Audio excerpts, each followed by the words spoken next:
The day the super empath walks away from the narcissist, there comes a moment, not born out of anger, but out of revelation, when the super empath rises from the ashes of manipulation and remembers who they are. It is not a day of rage, but of awakening. The fog lifts, the mask cracks, and truth walks in with quiet power. The one who once loved deeply, forgave endlessly, and endured silently now sees with clarity that love without honor is slavery in disguise. This is the day chains fall, not with noise but with knowing. The day the super empath walks away is not a loss, it's a liberation. And when purpose calls louder than pain, freedom is no longer a choice, it becomes a mandate. When identity is restored, tolerance for abuse expires. There is a strange and sacred power in remembering who you are.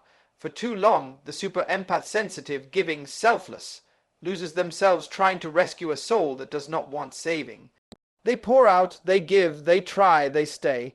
They apologize when they weren't wrong. They shrink so someone else can feel big. They compromise truth to maintain peace. But peace purchased at the cost of dignity is not peace. It is bondage. And in the twisted world of the narcissist, where gaslighting becomes gospel and manipulation is disguised as love, the empath begins to drown in a sea of false narratives. They start to question their voice, their worth, their very reality. But what the narcissist never anticipates is this. The divine design of an empath includes a built-in alarm clock, one not set by pain but by purpose, and when it rings, loud, clear, undeniable, it awakens not just the mind, but the soul. This awakening doesn't happen all at once. It begins subtly. A tear falls not because they are hurt, but because they are tired of being numb. A moment of silence doesn't feel like defeat. It feels like preparation. The empath begins to see through the fog, not because the narcissist changes, but because the empath begins to change lenses. They remember the person they were before they were made to feel small. They recall the laugh that once echoed freely, the dreams they buried to avoid triggering envy, the boundaries they dissolved in the name of love. And in that memory, something sacred stirs, identity. Not the false self that the narcissist projected onto them, not the overly sensitive, too emotional, never enough version, but the true self, the original blueprint, the one formed with value before manipulation rewrote the script. The restoration of identity is violent to delusion. It challenges every lie the narcissist carefully crafted. It interrupts the cycle. It breaks the spell. Suddenly, the empath no longer flinches at silence or feels guilty for needing space. They stop justifying the unjust. They stop making excuses for cruelty. They no longer chase validation like a starving child. Why? Because when identity returns, you realize that being mistreated is not a reflection of your value. It's a reflection of someone else's brokenness. And just like that, tolerance for abuse evaporates. The games, the gaslighting, the guilt, it all becomes noise. And silence, once weaponized against them, becomes sacred ground where the empath hears God again. It's in this silence that something divine is spoken. You were never created to be tolerated. You were created to be treasured. And once that truth hits the heart, it shifts everything. Abuse, no matter how subtle or disguised, becomes unacceptable. What once was normalized now looks toxic. What once was tolerated now becomes intolerable, because now the empath sees themselves not through the eyes of the narcissist, but through the lens of truth. And that truth births strength, not the strength to fight harder for a broken relationship, but the strength to walk away from it. See, restoration of identity doesn't make the empath harder, it makes them wiser. It doesn't strip their softness, it refines their strength. They still have compassion, but it's no longer for the person abusing them, it's for themselves. And when compassion returns home, it fuels a boldness the narcissist never expected. The boldness to say no more, the boldness to stop explaining, the boldness to walk, not with bitterness but with blessing. And this walk is not just physical, it's emotional, mental, spiritual. It's a walk out of cycles, a walk out of confusion, a walk out of lies. It is the exodus of the soul, and when the soul leaves captivity, every chain must break. The narcissist, of course, will notice, not because they care, but because they lose control. The silent treatment doesn't work anymore. The guilt trips return void. The compliments fall flat. The rage, the charm, the pity, all the tactics, they bounce off like arrows on armor. Why? Because the empath has remembered, I am not here to be used. I am not here to be drained. I am not here to serve someone else's emptiness while mine goes ignored.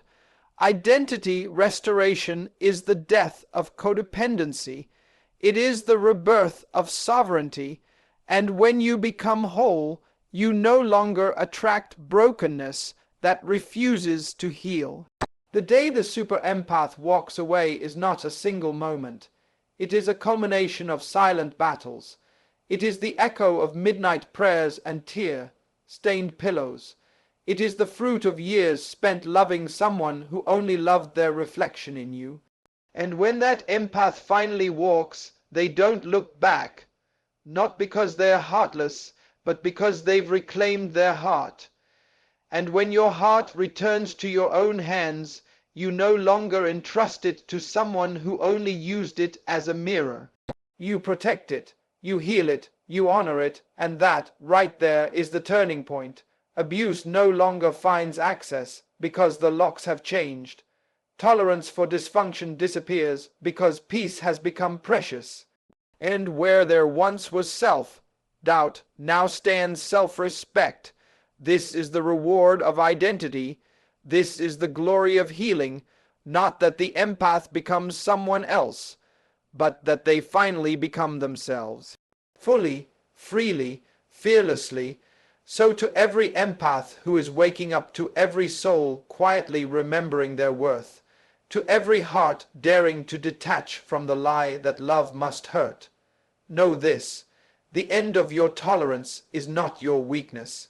It is your wisdom, and the day you walk away is not the day you gave up. It is the day you rose up. You didn't leave to escape. You left to evolve. You left because the price of peace was too high, and your identity was too sacred to be sold. And that, beloved, is not a breakdown. That is a breakthrough. Purpose awakens the courage to walk where love no longer lives.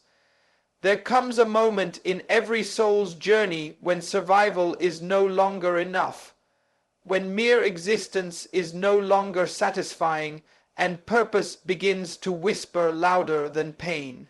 The super empath, with their why, open heart and unrelenting loyalty, often remains in relationships far past their expiration date, mistaking endurance for faith, mistaking suffering for love. They keep pouring, hoping that one more act of kindness will melt the ice, that one more sacrifice will open the narcissist's heart. But there comes a divine shift when they realize that love, true love, cannot live where control reigns, where gaslighting is a language, where validation is used like currency and affection is a weapon. It is in this clarity that purpose begins to speak, not in thunder, but in truth, and that truth says, this is not your home, this is not your assignment, this is not your future. Purpose does not shout. It nudges, it tugs, it shows up in the discomfort of staying, it whispers in the quiet tears that fall behind closed doors, it stirs in the weariness of explaining yourself over and over again. At first, the empath resists, because leaving feels like betrayal, even when staying feels like death. But slowly, the voice of purpose grows louder than the guilt, louder than the obligation, louder than the voice of the narcissist, who made them believe that walking away is weakness. And with every lie that falls away, courage rises, not the loud, impulsive kind of courage, but the sacred, still kind, the kind of courage that doesn't need applause, the kind that walks away from what looks stable, but is slowly killing the soul. This is not just about leaving a person. It is about leaving a version of yourself that was surviving on crumbs, accepting confusion as normal, and calling dysfunction love. It's about saying no to the counterfeit in order to make room for the authentic. Purpose won't allow you to live beneath your value. Purpose won't let you stay where your voice is silenced, your light is dimmed, and your soul is suffocating. And when purpose truly awakens, it breaks every illusion the narcissist has carefully constructed. Suddenly, the empath stops waiting for the apology that will never come. They stop negotiating with someone committed to misunderstanding them. They stop asking questions that only echo back with more confusion. Because purpose demands clarity, and clarity cuts cords. The courage to walk away doesn't come from bitterness. It comes from awakening. It comes when you realize that you were never meant to make a permanent home in someone else's brokenness. You were never designed to orbit around a black hole of ego and emotional starvation. And when you begin to understand that your life was crafted with intention, with destiny, with divine meaning, you realize that staying in a relationship void of love is a contradiction to your very creation. Purpose begins to tell you the truth. You are not hard to love. You are just trying to be loved by someone incapable of it. That truth does not shatter you. It sets you free. Courage, in this context, is sacred. It's not a loud declaration posted on a timeline. It's the quiet packing of a bag. It's deleting the number. It's blocking access not out of revenge, but out of reverence for yourself. It's choosing the unfamiliar pain of healing over the familiar pain of abuse. And yes, it hurts. Yes, there will be nights of doubt. Yes, there will be moments when memories haunt you and questions torment you, but still you walk. You walk because staying is no longer aligned with your assignment. You walk because the price of your peace is too high. You walk because pretending to be okay in a place that was draining you is no longer an option. The narcissist will not understand this courage. They will call it betrayal. They will call it weakness. They will accuse you of being ungrateful, disloyal, too sensitive, too emotional. But what they fail to see is that you are not walking away from them. You are walking toward you. You are not rejecting love. You are rejecting the counterfeit version of it, the kind that gives only to take, the kind that shines in public and destroys in private, the kind that requires you to abandon yourself just to keep the peace. That is not love. That is bondage wrapped in charm, and purpose will never let you stay chained. Purpose has a voice, and when you hear it, you can no longer unhear it. It begins to reorder your life. It demands alignment, it demands space, and that space must be cleared of the voices that once made you question your value. Purpose doesn't come to make you comfortable, it comes to make you whole, and sometimes wholeness requires separation. Sometimes destiny demands departure, and when you begin to understand that your life was never meant to orbit around another person's ego, but to shine in your own right, everything changes. You stop asking for a seat at a table where love is conditional. You start building your own. The walk away is not just about leaving a toxic relationship. It's about stepping into the divine territory of your calling, and calling can't flourish in chaos. Purpose won't bloom in a battlefield. You cannot fulfill your assignment while shrinking to fit someone else's insecurity. So when the empath rises, they do not rise in anger. They rise in revelation, and that revelation becomes their roadmap. It says, "Go where love lives, go where peace reigns." Go where your voice is heard, your soul is nourished, your light is welcomed. And even if that road is lonely at first, it leads to a life where you are not just surviving, but thriving. The courage to walk where love no longer lives is the fruit of finally hearing your purpose louder than your pain. It is the birth of sacred self-worth. It is the declaration that your destiny matters, that your life has weight, and that your heart is not a playground for someone else's brokenness. You were not created to carry the emotional debts of others while bankrupting your own soul. You were created to live, to rise, to radiate. And when the super empath walks away, not out of hate, but out of healing, not out of revenge, but out of resurrection, there is no going back. Because now they are not just walking away, they are walking toward destiny. And destiny always honors the courageous. The value of a diamond is never diminished by the blindness of a fool. There are few truths more liberating than this. Your value is intrinsic, not assigned. And yet, in the hands of a narcissist, the super empath often forgets that.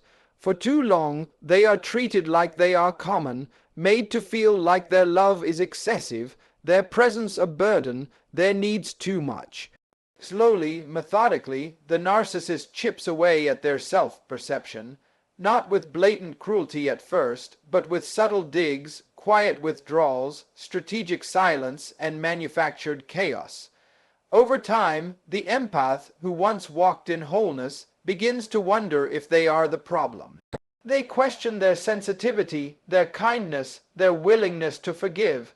But what they don't see, at least not yet, is that they are not being devalued because they lack worth, but because they are radiating in front of someone who refuses to see the light. The value of a diamond does not decrease because it is thrown into the dirt, nor does its shine fade because someone too blind or broken chooses not to recognize its brilliance. A fool may mishandle a treasure, but that does not make the treasure any less rare. The super empath's heart is a gem, unfiltered, unguarded, deeply intuitive. They see through pain, love past wounds, and carry the emotional weight of others without ever asking for acknowledgement. But in the presence of a narcissist, these qualities are not admired, they are exploited. The narcissist knows the value of what they hold, but their ego cannot tolerate anything that outshines them. So instead of honoring the empath, they try to control them. Instead of appreciating their depth, they label them too intense. Instead of cherishing their loyalty, they take it for granted, and slowly, like rain dripping on stone, the empath starts to believe the lie. Maybe I'm not that special. Maybe I'm too much. Maybe I need to change to be loved. But here's the truth the narcissist never wanted them to know. You don't need to shrink to be loved. You need to be seen to be valued, and no amount of blindness from another can change the fact that you are priceless. A diamond does not lose its value in a pawn shop. It only waits for the one who recognizes what it truly is. The blindness of a fool is not the failure of the diamond. It is the tragedy of a visionless heart. And once the empath begins to remember their worth, the narcissist's power begins to crumble, because manipulation only works on those who forget who they are. Value is not proven by how much you're accepted by others. It's proven by how deeply you accept yourself. When the empath begins to see the truth, when they realize that their empathy is not weakness but wisdom, that their vulnerability is not fragility but strength, that their love is not excessive but divine, the spell breaks. They stop over-explaining, they stop begging to be seen, they stop proving their worth to people committed to misunderstanding them, because now they understand you cannot make someone with broken eyes see your brilliance. You cannot make someone starving for control appreciate your freedom. And you cannot make someone who feeds off others' light celebrate the one who shines on their own. This realization is painful at first. It stings to know that the one you loved so deeply never truly saw you. But pain is often the beginning of perception, and what was once a wound becomes a window, one through which the empath sees themselves clearly for the first time in years. They begin to revisit the memories, the times they were laughed at for expressing feelings, the moments they were made to feel guilty for having needs, the conversations where they were gaslighted into silence. And suddenly they see those moments not as proof of their inadequacy, but as evidence of someone else's inability to handle their radiance. And in that moment of clarity, everything changes. Now the empath begins to rise, not with arrogance, but with awareness. They no longer need the narcissist's validation to feel valuable. They no longer crave approval from a person who only loved them when they were small. They no longer settle for temporary affection in exchange for long-term erosion of self.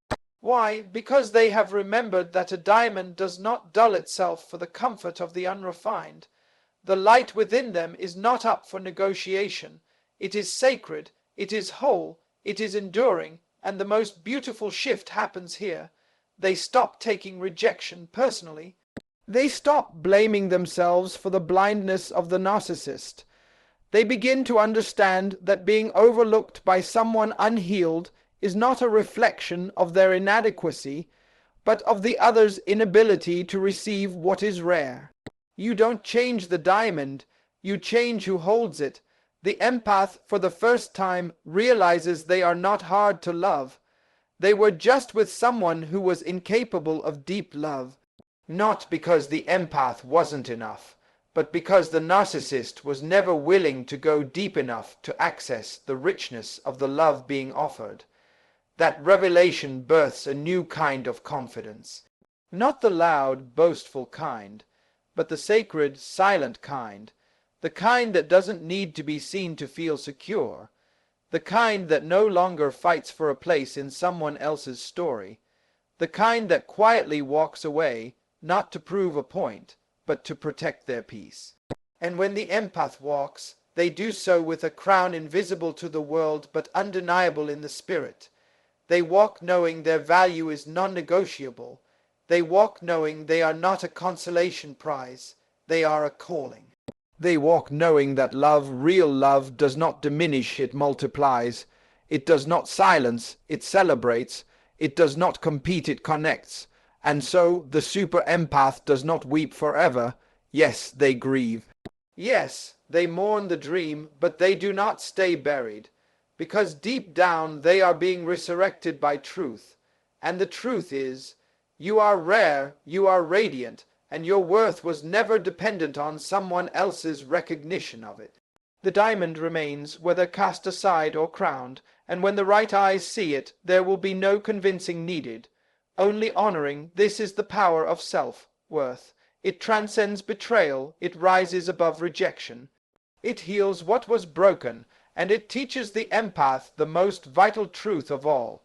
Even if a fool mishandles you, you never stop being a treasure. The light was always in you, and now it's finally shining for you. Silence becomes the final sermon when words no longer reach the deaf. There is a moment, sacred, still, and seismic, when the super empath falls silent, not out of fear, not out of surrender, but out of revelation. After all the words have been spoken, after every heartfelt explanation has been poured out like oil, after every boundary has been voiced, every tear shed, every attempt at peace made, the soul grows quiet, not empty, but resolved, and in that silence a new kind of power is born, a power not rooted in reaction, but in wisdom, because eventually the empath learns you cannot heal someone by bleeding for them. You cannot convince a closed heart to open with words alone. And when your truth no longer reaches ears hardened by ego and entitlement, silence becomes your sermon. It becomes your liberation. It becomes your exodus. It is the final, holy act of detachment from the one who was never listening, only watching, to see if they still had control. For the super empath, words have always been the currency of connection. They use language to build bridges, to restore peace, to heal rifts. But in the narcissist's world, words are weapons, twisted and turned into tools of confusion. So every sincere conversation is a trap, every plea for understanding is dismissed, every attempt at clarity is met with deflection or mockery. Over time, the empath finds themselves speaking louder, crying harder, explaining longer, desperately hoping that if they just say it the right way, love will be reborn. But it never is, because the narcissist doesn't lack hearing, they lack humility. They don't lack comprehension, they lack compassion, and you cannot reach the deaf who refuse to listen. You cannot teach the unteachable. You cannot pour into a cup that has already decided it's full. That's when silence becomes sacred. It is not the silence of defeat. It is the silence of someone who has rediscovered their worth.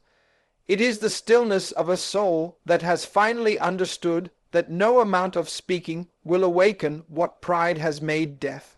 This silence is not empty, it is eloquent, it is not weakness, it is wisdom. It says, I no longer need you to understand me to be at peace. It says, I no longer seek closure from chaos. It says, I am done playing a role in your theater of control. The silence speaks of strength that no longer needs to convince or convert. It is the sermon preached without a single word, because some ears are not closed by nature, but by choice, and to those ears, silence is the only language that carries weight. When the empath finally embraces silence, everything begins to shift. The narcissist notices, not because they care, but because the supply has stopped. The energy source is unplugged. The reactions, the justifications, the emotion they once fed on are no longer on tap. And now the narcissist feels exposed because the silence does not mirror their chaos, it reflects it. Without the empath's words to muddy the water, the narcissist is left to face their own noise, and that's when their fear begins. They accuse the empath of being cold, of giving up, of not trying anymore. But in truth the empath did try, until trying became self-betrayal. They did speak, until speaking became screaming into a void. They did love, until love became a wound that never stopped bleeding. Silence is not the absence of love.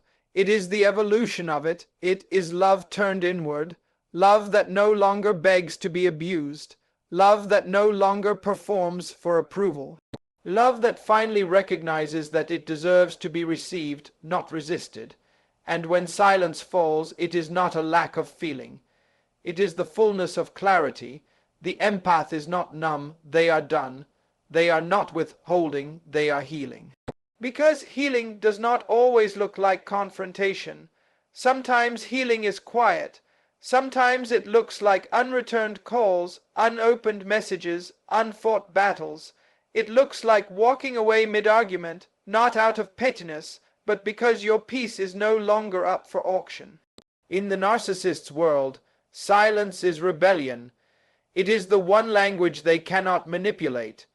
You see, as long as the empath is talking, the narcissist still holds a leash. But when the empath goes silent, they cut the cord. No more defense, no more debates, no more circular conversations where truth is twisted and guilt is assigned like a sentence. Now there is only silence, and in that silence the narcissist loses their grip. They may scream louder, they may lash out, they may beg, but it's not love, it's panic, because the silence is not just the absence of words, it's the announcement that the spell is broken, and for the empath, that silence becomes sanctuary. They begin to hear themselves again. They begin to listen to the inner voice they had silenced for so long to keep someone else comfortable. In the silence, they start remembering.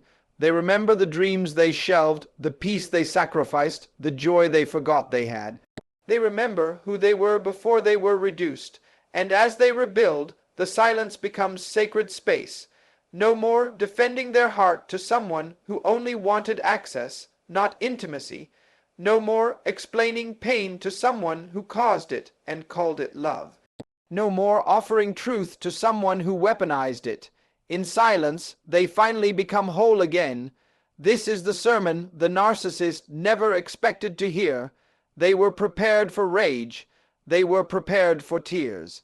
They were even prepared for begging, but they were not prepared for stillness. They were not ready for the empath to stop showing up to the chaos, and that is why silence terrifies them, because it says, without speaking, I see through you now. It says, you no longer hold the power to define me. It says, I am reclaiming my peace and revoking your access. The empath doesn't need to explain why they left anymore. The silence says it all, and maybe others won't understand. Maybe friends and family will ask, why don't you talk to them? Why don't you make it work? But the empath no longer entertains those questions, because they have lived the war others only heard whispers about. They have fought battles behind closed doors while smiling in public, and now they don't need to prove anything. The silence is their closure. The silence is their declaration. The silence is the final sermon, delivered not in anger, but in awakening. For too long, the empath tried to rescue someone who had no intention of being saved. But now they have chosen to rescue themselves. The silence is not punishment. It is protection. It is not revenge. It is release. It is the empath saying with quiet authority, I will no longer waste sacred energy on ears that only hear what serves them. And in that moment, they don't just walk away from the narcissist, they rise above them. They become untouchable, because when you stop speaking into chaos, chaos loses its grip. So let the silence speak. Let it echo louder than all the cries that went unheard. Let it ring in the ears of the one who thought they had forever to twist your truth. Let it roar like thunder in the halls where love once lived and pride now resides.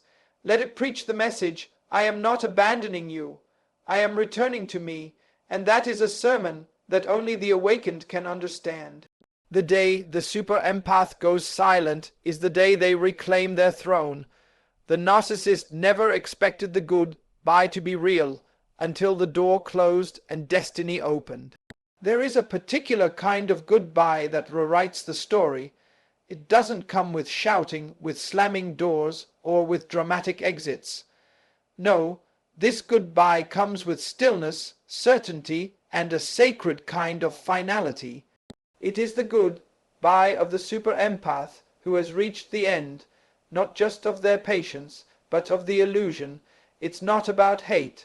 It's not even about anger anymore. It's about clarity.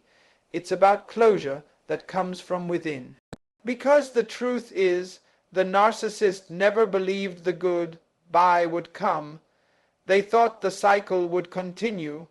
They thought the tears, the apologies, the second chances would always follow. They underestimated the power of healing. They overestimated the permanence of control. They forgot that even the most loyal soul has a breaking point, and when the super empath walks away, it isn't to teach a lesson, it's because they finally learned one. For too long the narcissist toyed with time. They believed love was a guarantee, not a gift.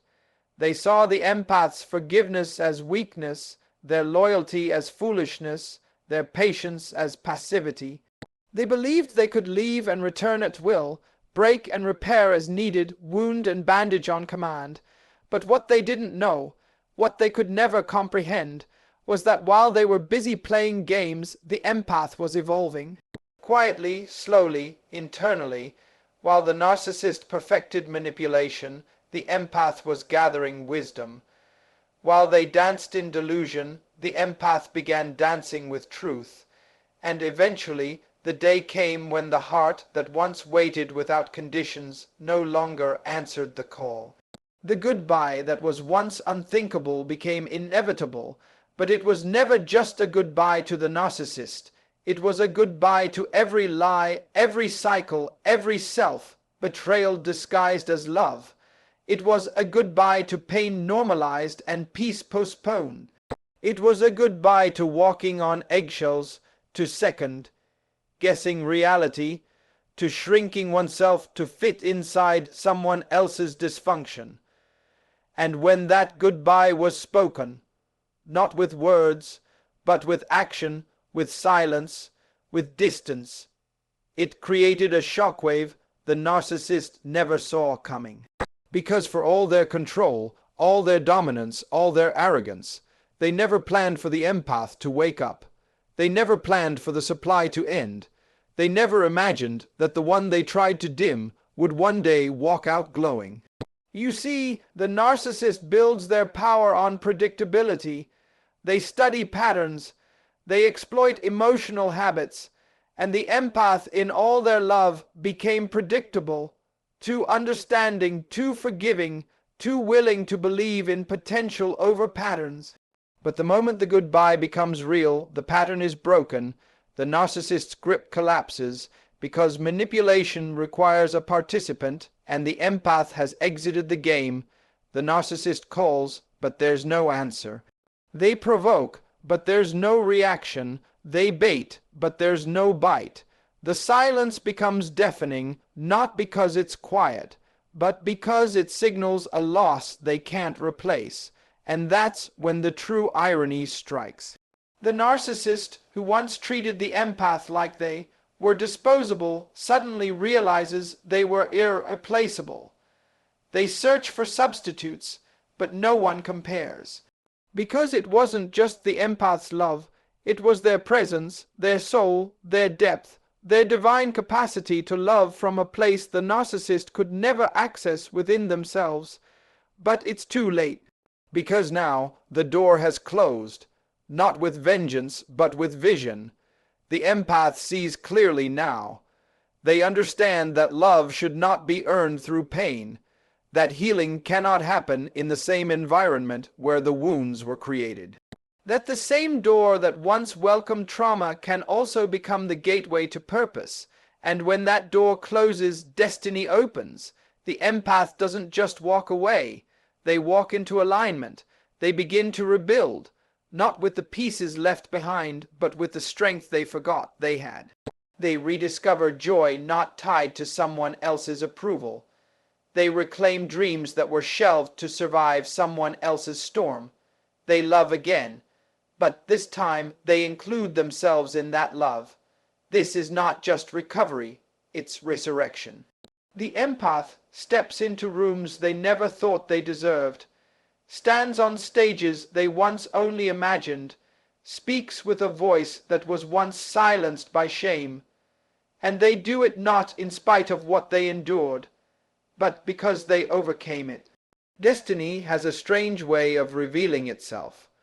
Often it waits until we are emptied of everything false, false beliefs, false bonds, false versions of ourselves. And sometimes it takes the trauma of a narcissist to purge the poison of people pleasing. It takes the dismantling of a toxic love to rebuild the foundation of self-worth. It takes a real goodbye to create room for real life. The empath's goodbye was not the end, it was the beginning of everything. Because you cannot embrace your purpose while clinging to what is killing your spirit. And when that door closed, it signaled not a loss, but a release. And what of the narcissist? They wander now, not because they are lost, but because they are unhealed. They chase shadows that can't love them back. They try to recreate the bond they once had, not realizing it was never their doing. It was the empath's divine gift, and that gift is no longer for sale. It is sacred, it is protected, it is preserved for those who will honor it. The narcissist is left with echoes, memories, regrets, but the empath is left with wings, with vision, with destiny wide open before them like a sunrise that can never be controlled or contained. Because this is the truth, the good, goodbye the narcissist never believed would come became the gate to a life they'll never be allowed to enter again. The chapter is closed, the cycle is broken. The super empath, once captive to a counterfeit love, now walks in true freedom. And there is no going back, not because they hate the past, but because they've outgrown it. They've seen what love is not, and now they refuse to settle for anything less than what is divine. Their silence spoke, their boundaries held, their goodbye stood firm, and in doing so they reclaimed their name, their worth, their purpose. This is not just a story of survival, it's a testimony of transformation. The empath didn't just walk away, they walked into destiny, and the narcissist, they'll watch from the shadows, wondering how they lost what they never deserved. Because the one who thought they held all the power never saw the real power was in the goodbye. Not in rage, not in revenge, but in release. So let the door close, let the silence speak, let the healing roar. The super empath has said goodbye, not to punish, but to preserve, not to hurt, but to heal. And on the other side of that door destiny waits, not with apologies but with answers, not with suffering but with sovereignty. The goodbye was real, the door is shut, and the future is open, wide open. Forever.